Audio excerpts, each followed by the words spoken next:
Some of my earliest memories are of going on dates with Carol. She was in her teens and a lot of guys wanted to date her.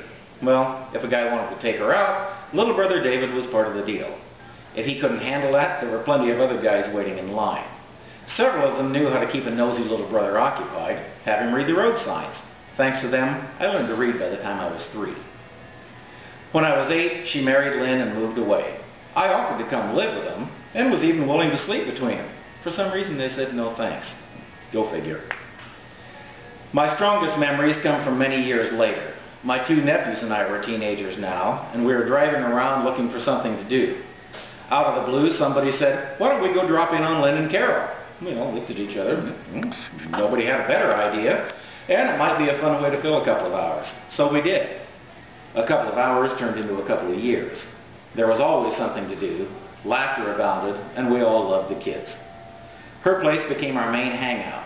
If somebody wanted to be part of our group, hanging out at Carol's was part of the deal.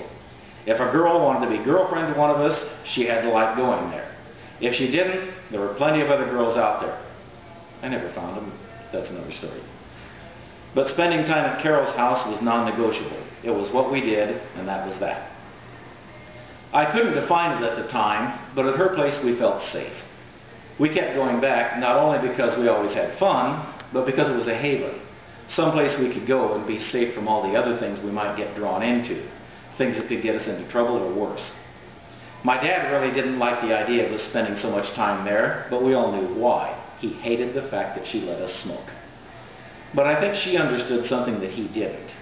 Smoking a few cigarettes was far from the worst thing we could be doing.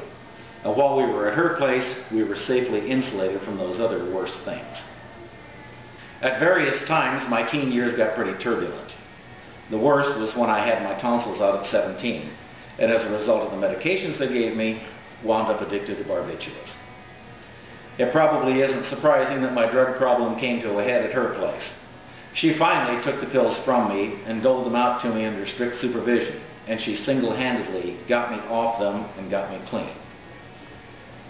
She got me through a lot of other crises during those years, and it's no exaggeration to say that without her, I wouldn't have survived into my 20s.